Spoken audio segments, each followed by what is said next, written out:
22 a estar hablando, a estar haciendo eso. Ya tenemos para el 14 va a estar ministrando, ya tenemos la alabanza, quién va a ministrar, pero también la administración de la palabra. Probablemente tengamos dos predicadores que vienen, uno viene de Campeche y el otro viene de Guatemala. No sabemos todavía. Yo ya solicité a los predicadores y nos van a resolver en estos días. Para el 14, para el día de la boda, hermanos, tenemos alabanza y boda. Yo estoy sugiriendo que se haga por la tarde, que se haga en la tarde, para que en la mañana tengamos libre. Por eso de la comida, ¿verdad? ¿Eh?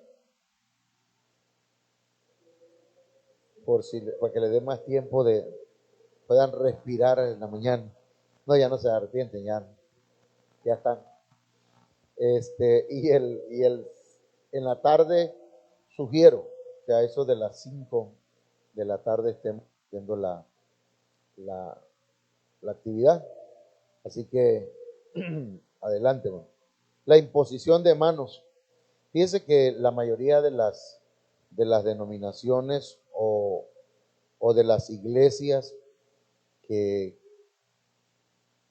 cristianas reconocen que hay un gran abismo, llamémosle así, entre Dios y la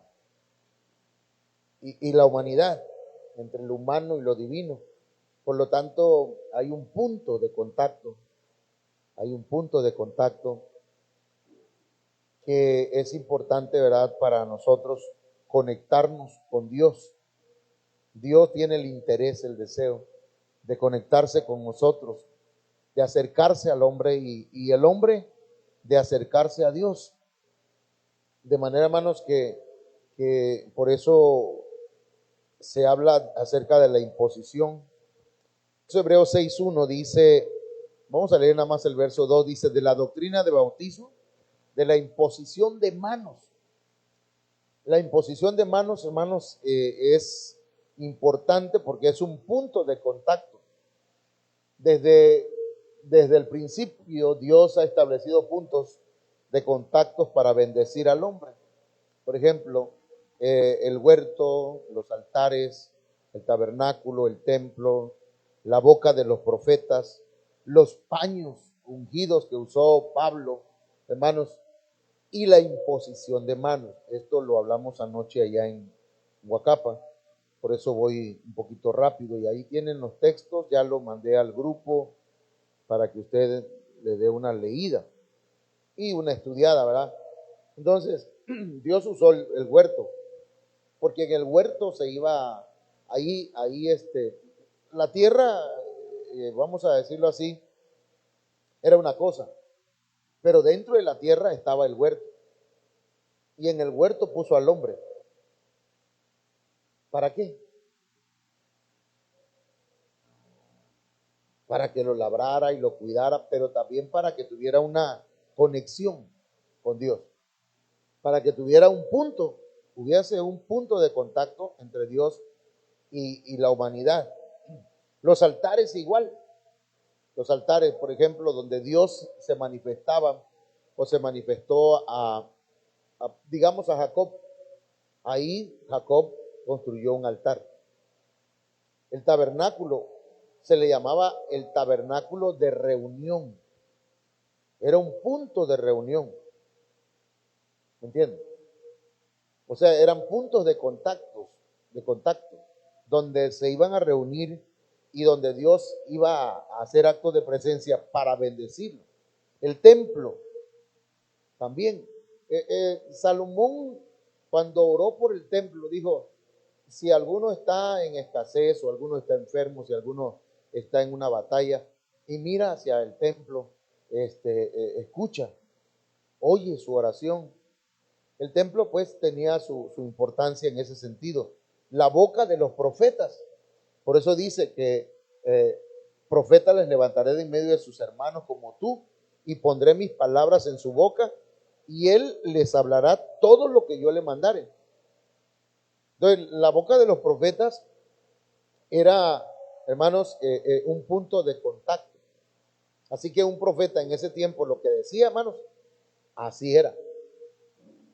De ahí pasamos a muchas otras cosas, por ejemplo, la palabra de Dios. La palabra de Dios, hermanos, es un punto de contacto. Cuando nosotros leemos la Biblia, encontramos ahí la palabra. Algunas personas dicen, la Biblia es un libro común y corriente. Podrá ser para otras personas, pero para nosotros es el lugar donde el Señor nos habla. El templo, aunque dice la Biblia, ¿verdad? Que el Señor está en todas partes, de alguna forma el templo es un lugar para congregarnos, para escuchar la voz de Dios. Los paños ungidos que usó Pablo también. Imagínense que ungía, oraba por el paño el apóstol Pablo y se lo daba a la persona, lo llevaba hasta donde iba y le ponía el paño al enfermo o al endemoniado y eran libres y eran sanos. Era un punto de contacto. Entonces llegamos a la imposición de manos. Este medio, hermanos, es para que disfrutemos de la bendición de Dios. La imposición de manos es uno de esos medios. ¿Ok? Entonces, vamos a ver nada más así en breve. Les voy a poner aquí lo que significa la palabra o significa imposición de manos. Imponer, dice que tiene que ver con poner sobre y viene de la palabra epitesis. Ahí está el numeral. También significa poner, colocar sobre algo. Denota poner algo, pero no para que cumpla una función, sino mire, ¿con qué objetivo? Con el objetivo de añadir algo, sea sanidad, bendición, delegación, envío. Imponer las manos sobre otra persona, hermanos, es muy importante, no es cualquier cosa, pues. Me refiero a un ministro. Y también usted, ¿verdad? Después de esta enseñanza, no va a permitir que cualquiera le ponga las manos. Porque ponernos la mano, no cualquiera, hermano. Si usted anda buscando a un predicador, una predicadora o un evangelista a ver que me ponga la mano, ¿para qué? La imposición de manos es para que usted sea sano, para bendecirle, para delegarle, hermanos, un trabajo o una encomienda y para enviarle a algún lugar. Es permitirle al Señor usar nuestras manos como un medio de contacto para bendición. Entonces, cuando se pone la mano sobre una persona, hermanos, se está trasladando una bendición. ¿Me entienden? Pero también se está trasladando salud. También se le está delegando una responsabilidad. Por eso no a cualquiera pues se puede ungir, orar por ellos. ¿Por qué? Porque se debe delegar a gente responsable, gente que quiera trabajar y que quiera hacer la obra. ¿Entiendes? Porque el responsable, cuando alguien dice voy a orar por ti y te voy a enviar a tal lugar, si aquella persona no hace bien el trabajo o lo hace mal, hermanos, el responsable es el que lo envió. Porque no tienen la culpa el compadre. Bueno, no, no, ¿cómo está? No tienen la culpa el indio, ¿eh? Sino el que lo hace compadre, dicen por ahí. Entonces, para enviar a alguien tiene que haber, hermanos, tiene que ser alguien responsable. Ok, entonces, esto es lo que significa en este punto que está aquí, está todo lo que significa imponer manos. Entonces, En el caso de Moisés, como cuando él alzaba sus manos, Israel prevalecía en la guerra. Miren lo que el Señor hace, hermano. En las manos de un ministro, en las manos de un siervo de Dios, hay bendición, pero también hay victoria o hay derrota. Y sucedía, Éxodo 17:11, que cuando alzaba Moisés su mano, Israel prevalecía. Es decir, Israel ganaba la batalla. Mas cuando él bajaba su mano, prevalecía Amalek. La mano, pues, o las manos de los ministros tienen una importancia, y esto tiene que ver a qué tan fuerte está el ministro o el pastor. Éxodo 17:12, y aquí entra, hermanos, el apoyo, la ayuda de cada uno de los hermanos y hermanas de la congregación. Dice, y las manos de Moisés se cansaban, porque es un ser humano, pues, por lo que tomaron una piedra y se la dejaron caer en la cabeza. No, por lo que tomaron una piedra y la pusieron debajo de él y se sentó sobre ella. O sea, cuando el pastor está cansado, ¿qué hay que hacer, hermano? Hay que apoyar. Todo lo que lo haga el pastor. Ahí el papá, ese es el pastor. Y ya vamos a hablar de eso. Entonces, y Aarón y Hur sostenían sus manos, el uno de un lado y el otro de otro. Así hubo en sus manos firmeza hasta que se puso el sol. O sea que al levantar las manos Moisés, había victoria en el pueblo de Israel. Entonces Aarón y Hur entendieron que si ellos apoyaban, ayudaban, ponían en reposo o hacían reposar al ministro, y lejos de darle conflictos, de darle problemas, en qué pensar, preocupaciones, pues agarraron mejor y dijeron, vamos, tú agárralo de la otra mano y yo lo agarro de esta mano, y así vamos a tener victoria. ¿Me entiendes? Entonces, de esa forma es que dice, y Josué deshizo a Amalek y a su pueblo a filo de espada.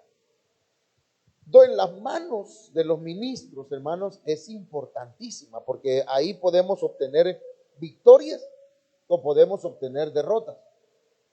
¿Cómo ven? O sea que no debe estar solo el pastor, ¿ah? No debemos estar solos. Muchos de ustedes o algunos de ustedes, como platicaba la otra vez con la hermana Candy, algunos de ustedes nos vieron en el suelo, nos vieron cómo estábamos tronados, y hasta coraje le daba, ¿verdad?, tu pastor, porque se me cansaban las manos y las bajaba yo, y yo decía, ¿y ahora cómo le hago? No puedo. Y algunos de ustedes tal vez me vieron mal, pero ahorita con la ayuda del Señor me siento fuerte, pero no todo el tiempo está uno fuerte. Entonces necesitamos un grupo de hermanos que digan, nosotros vamos a levantar en oración las manos de nuestro pastor. ¿Por qué? Bueno, porque como dice el viejo adagio del box, ¿cómo que dice, hermano William? Dale a la cabeza porque el cuerpo cae solo. Entonces dale al pastor, heriré al pastor y dispersaré las ovejas. Entonces sí requerimos la ayuda, pero las manos del ministro deben estar arriba para poder vencer. Esto nos enseña que en la imposición de manos, hermanos, se manifiesta el poder de Dios. El mundo espiritual se refleja en lo físico.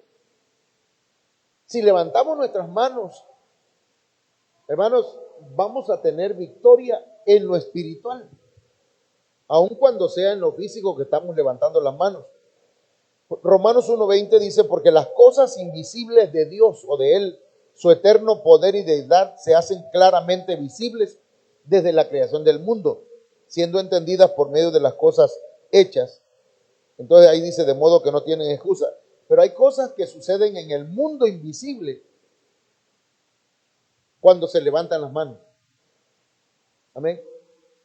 Cuando levantamos las manos, usted también, pero el ministro, hermanos, hay victoria. Entonces, mire, ¿quién debe imponer manos? Aquí hice un esquema que le mandé a usted para resumir todo lo que voy a explicar. Primero, el que es enviado por el Señor.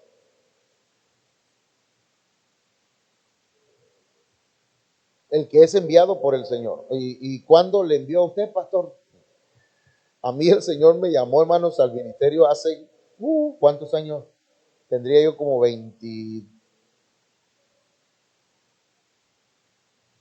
años en una campaña.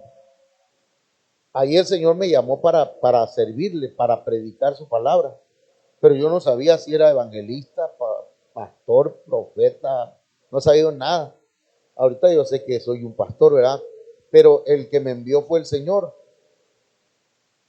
Entonces puede imponer manos, sí. Luego, el verdadero ministro de Dios, Hechos 6, 5 al 11, al 6, y los que creen en la palabra de Dios. O sea que usted también puede imponer manos, fíjese, si usted cree. Porque esto tiene que ver con fe. Entonces, comenzamos. Nadie puede dar lo que no tiene, nadie. Hechos 3:6, ¿cómo dijo Pedro ahí? No tengo plata ni oro, pero no está diciendo que no oraba, ¿verdad? Sino que ni oro. Pero lo que tengo te doy. En el nombre de Jesucristo de Nazaret, levántate y anda. Entonces, hermanos, el que impone manos, en este caso es un ministro. Se llama Pedro.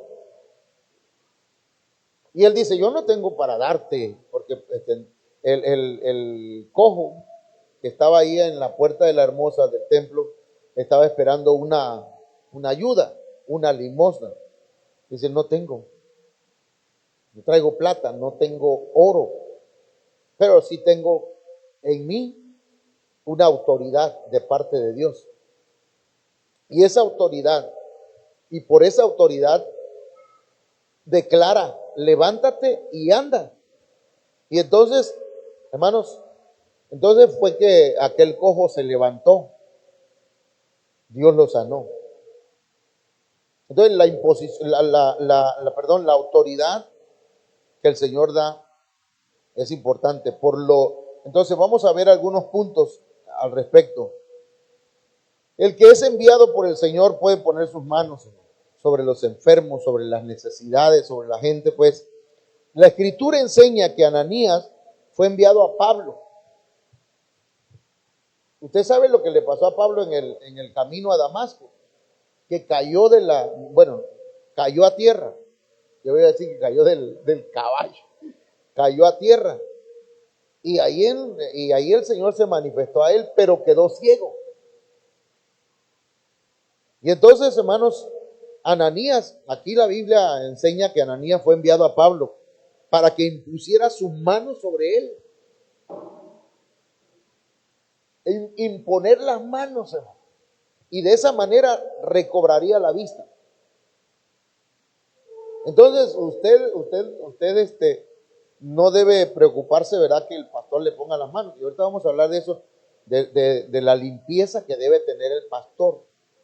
Por ejemplo, los sacerdotes, antes de entrar al santuario, hermanos, tenían que lavar sus manos y sus pies en el lavacro. ¿Entienden? Imagínense un sacerdote poniéndole la mano a una persona y él no se lavó las manos. Imagínense. Por eso no debe permitir que nadie le ponga la mano encima. No estoy dándome baños de limpieza o de pureza o de santidad, pero tratamos de hacer las cosas correctas delante de Dios. Si no a perfectas, tratamos, hermanos, de subir aquí con un corazón sincero y limpio delante del Señor, porque voy a ministrar a la gente, porque le voy a poner la mano a algunas personas, ¿me entienden? Y no sea que si Imagínense que el pastor haciendo cosas malas, cometiendo pecados, vaya y le ponga la mano a usted, ¿qué le va a trasladar? Lo mismo. Le va a trasladar cosas impuras. Sí, sí estamos aquí, ¿no? Entonces, fue entonces Ananías y entró en la casa y poniendo sobre él las manos, dijo: hermano Saulo, el Señor Jesús que se te apareció en el camino por donde venías, me ha enviado para que recibas la vista y seas lleno del Espíritu Santo. Entonces, la sanidad viene por la imposición de manos. La llenura del Espíritu Santo viene por imposición de manos. También. Amén. Jesús envió a sus discípulos como el Padre lo envió a él. Lo dice San Juan 20:21. Entonces Jesús le dijo otra vez: pasa a vosotros. Como me envió el Padre, así también yo os envío. Por lo que ahora tenemos la delegación del Hijo para una obra definida. Amén. Pero tiene que ser por imposición de mano.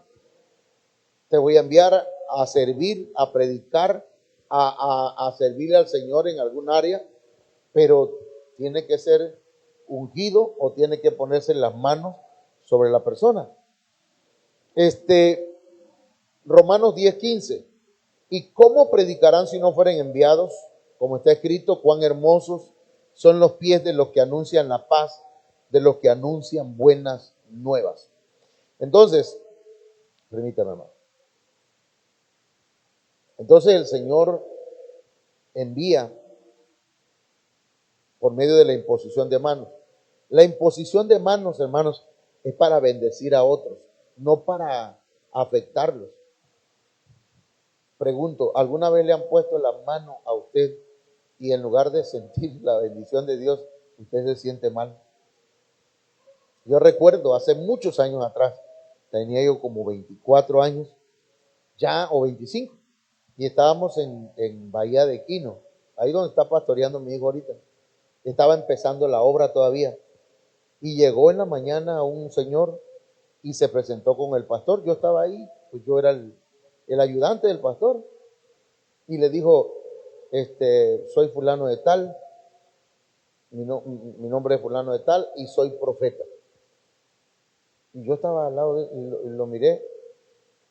Y cuando yo perdón si, no sé, a lo mejor no vaya a creer, pero yo cuando lo vi, discerní que no era profeta, que era falso. Pasó, el pastor le dijo: bienvenido, siervo del Señor. Y llegó el día del servicio, el domingo en la noche. Estábamos a la orilla de la playa cuando estábamos haciendo el culto ahí, porque les digo, era una iglesia nueva, ya ahorita es una iglesia grande.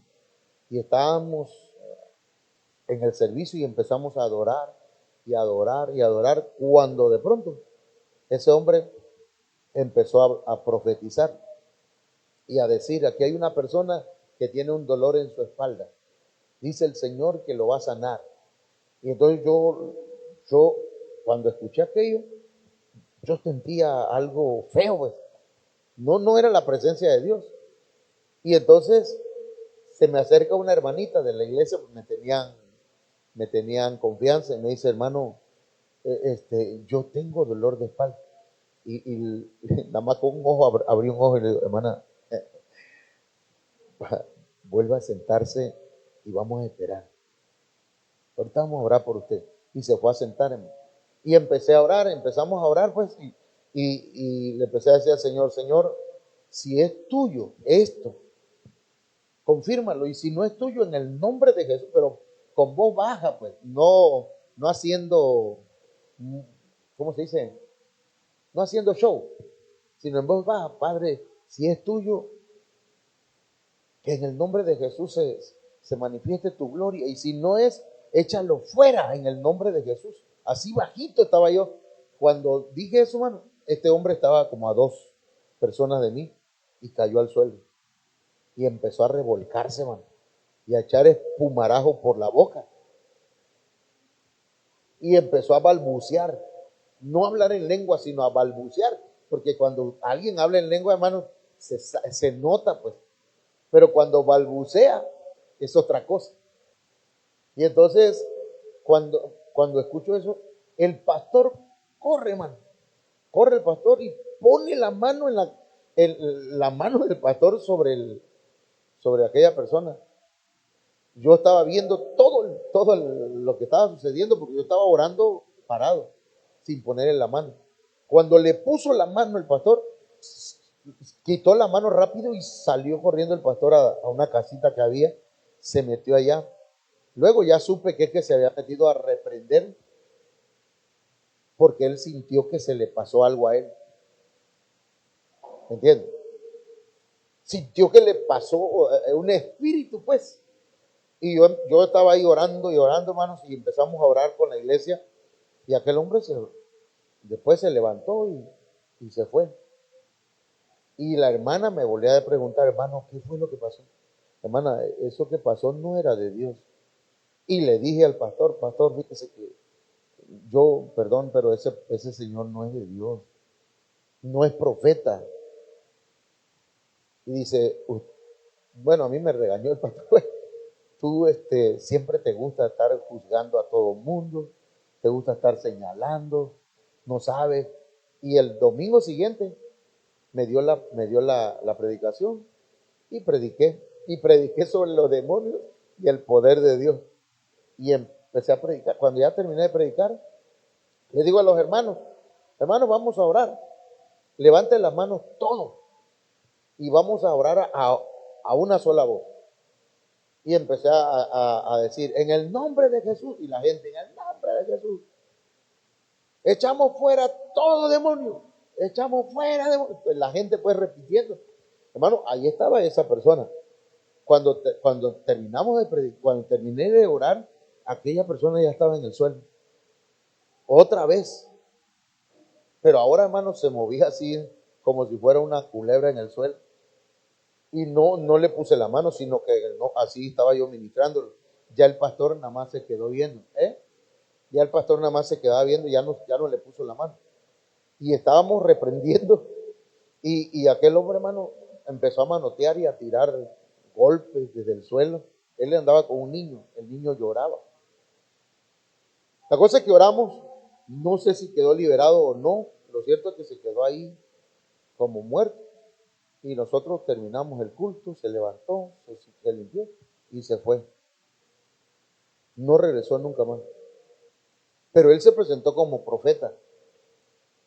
No todo el que se presenta, hermanos, como siervo de Dios o que se presenta ante usted como una sierva de Dios. Soy un predicador de tal iglesia, póngame la mano. ¿Verdad?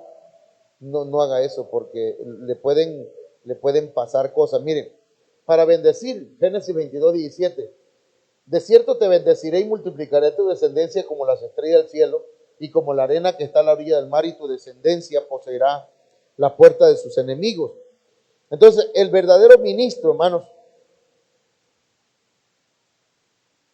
aquí encontramos que le propusieron, hermanos, quienes iban a servir en la iglesia, y agradó la propuesta a toda la multitud y eligieron a Esteban, varón lleno de fe y del Espíritu Santo, a Felipe, a Prócoro, a Nicanor, a Timón, a Parmenas y a Nicolás, prosélito de Antioquía, a los cuales, fíjense, presentaron a los apóstoles, ante los apóstoles, quienes orando les impusieron la mano. Alguien va a servir, va a hacer alguna obra en la iglesia, tiene que orarse y tiene que ponérsele las manos. Y a partir de ahí está comprometido para servir al Señor. ¿Me entiendes? Entonces, el ministro, cuando impone sus manos, ministra con autoridad sobre la vida del pueblo, hermano. El ministro verdadero tiene autoridad que proviene de Dios. La autoridad no es gritar, la autoridad no es regañar, la autoridad no es, hermano, maltratar a otra persona. Eso ya es autoritarismo. ¿Entiendes? A nadie le gusta que lo regañen, ¿verdad? ¿O sí? A nadie le gusta que lo maltraten. Pero ¿el pastor tiene autoridad o no? Claro. Entonces, dice que Dios mismo o el Señor mismo constituyó a unos apóstoles, a otros profetas, a otros evangelistas y a otros pastores y maestros. Mire, por lo que tiene la facultad de equipar a los santos para la edificación del cuerpo de Cristo. La autoridad que tiene uno como pastor, hermanos, es para perfeccionar a los santos. Usted tiene que ser perfeccionado. Usted tiene que ser procesado. ¿Para qué? ¿Qué dice ahí, hermano? Para la obra del ministerio. O sea que para servir en el ministerio está usted. Y el pastor, pues, el pastor equipa, ahí lo dice, a fin de perfeccionar a los santos para la obra del ministerio, para que la iglesia sea edificada. Quiere decir, hermanas y hermanos, que como pastor, como la autoridad de la iglesia, vamos a ir recibiendo de parte de Dios revelación. Revelación, el fulano de tal va a servir en tal cosa. En la predicación, por ejemplo. Hermano Alexis, usted va a predicar la palabra, Dios le está llamando al servicio, pero no nada más al hermano Alexis, sino a su esposa. Próximamente. Ay, Dios lo permita así. Sería bueno un arrepentimiento para el corazón. Entonces, y entonces juntos, ¿verdad? Porque el Señor cuando llama a uno, llama con todo y familia, hermano. ¿Verdad? Porque el día que me llamó a mí, hermano, mi esposa no estaba conmigo. Yo fui a una campaña, yo fui a ministrar, estaba yo cantando porque era cantante de un grupo. Y ahí el Señor me llamó y llegué a la casa y mi esposa ni me creía, ¿será? Es más, ni me hizo caso. Yo iba llorando, bueno, platicándole que el Señor me había hablado, porque a mí nunca me había hablado el Señor. Y me habló ahí y yo volví a llorar por cada vez que le decía yo a ella. Pero resulta que cuando el Señor habla a uno, habla a la familia. Amén. O sea, no habla nada más al hombre. Nada más a mí me habló. A mi esposa no.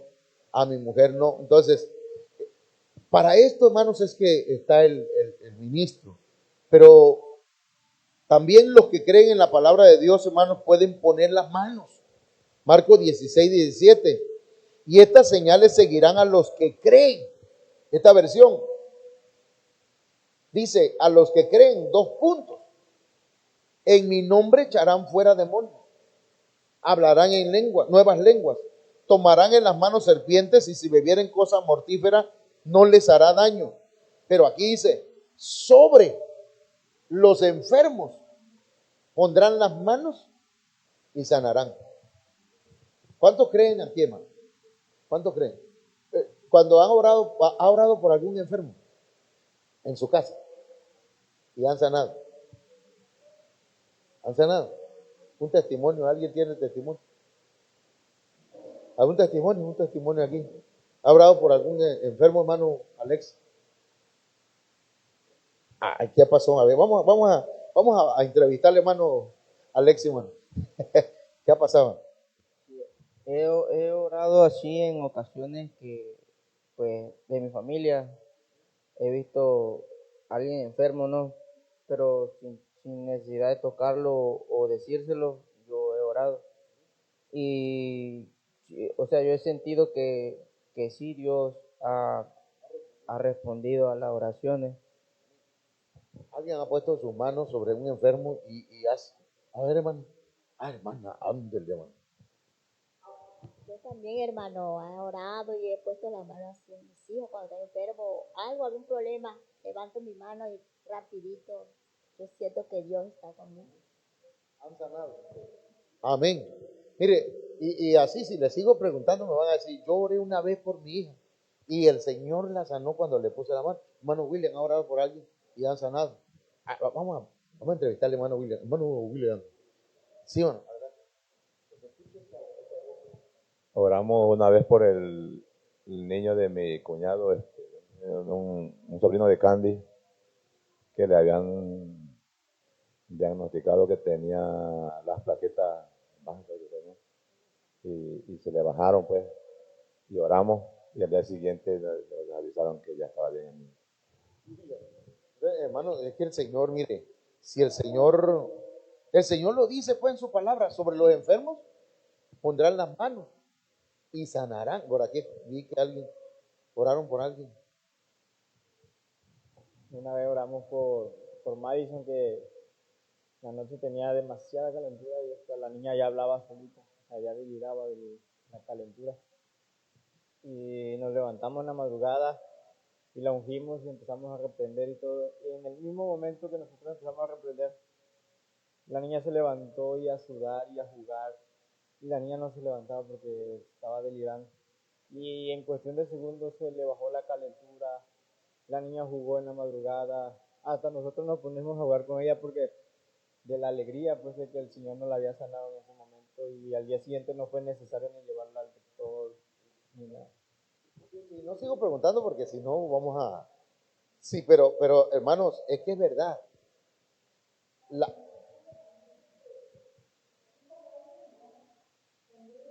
Liberación. A ver, hermana, espéreme. A ver, hermano. Estamos en casos de la vida real, hermano. A mí me pasó un caso de que yo estaba enferma y llegó una familia mía pues que dice que no, dice, a mí me gusta el Señor, hermana, y yo estaba mal y fue a orar por mí. Y William estaba ahí conmigo, a él no le pareció pues. Y la verdad que ese día que oró por mí, yo me puse pero peor, hermano. Me puse bien mal. Y dice, ya luego me marcó, me dice, prima, dice, ¿cómo estás? Dice, ay, prima, le digo, vieras, le digo que desde que oraste por mí, le digo, estoy peor, prima, le digo. ¿Cómo? Sí, le digo. No le digo, yo me puse muy mal, la verdad, le digo. Yo se lo di a mi pastor, ya fue que oraron y gracias a Dios pues ya tuve, yo digo que liberación pues. Pero la verdad no permitamos que cualquiera nos ponga la mano, no es así. Y ya no lo ha dicho nuestro pastor y a veces por la ignorancia. Y empezó a hacer unos eructos mero feos, así como los espiritistas. Así empezó a decir, no, esto no. Digo, no me gustó, le hubiera puesto la... Sí, fíjese, ese es el lado oscuro de la moneda. Que no, si alguien nos pone la mano pero para empezar no es tu autoridad y ni conoces, ¿verdad? ¿Qué doctrina, de dónde viene? Porque hay gente, hermanos, que se ha involucrado en las iglesias diciendo que tienen cierto don, ¿verdad? Y van a orar por usted. Yo oro por usted, si usted no puede, está enferma o está enfermo, yo le pongo la mano y viera cómo el Señor me ha usado. Bueno, y ahí va uno, ¿eh? ¿Sí? Imagínense. Exacto. Entonces, mire, es importante lo que los hermanos están mencionando, es importante que lo tomemos en serio. No permita que otra persona le ponga la mano. ¿Entiende? No es que el pastor es exclusivo, entonces nada más el pastor, la pastora también, un hermano que conozca de la congregación, su papá, o sea, la cabeza del hogar o la mamá, pero que sabe que es cristiano y que lo conoce, ¿entiende? Pero es muy cierto eso, hermano. La promesa del Señor Jesucristo es que al que cree le seguirán las señales del poder de Dios al imponer la mano. Jesús le dijo, no te he dicho que si crees verás la gloria de Dios. Aquí, hermano, lo que importa aquí es, ¿qué? Creer. No es que tanto grito, no es que tanto patalea el pastor al predicar, es que tanto cree usted y que tanto creo yo. Porque mire, es necesario actuar en fe, tanto el que ministra como el que es ministrado.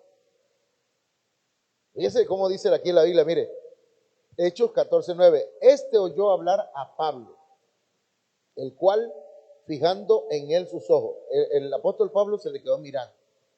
Perdón, hermana, que le estoy mirando a la hermana Dalai. Ay.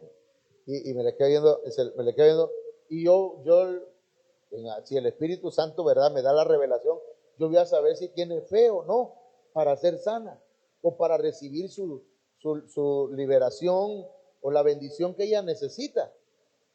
Porque se nota, pues, o se ve a veces en los ojos. Entonces, fijando en él sus ojos, el apóstol Pablo, y viendo, fíjense cómo, viendo que tenía fe para ser sanada, dijo a gran voz: levántate derecho sobre tus pies. Y él saltó y anduvo.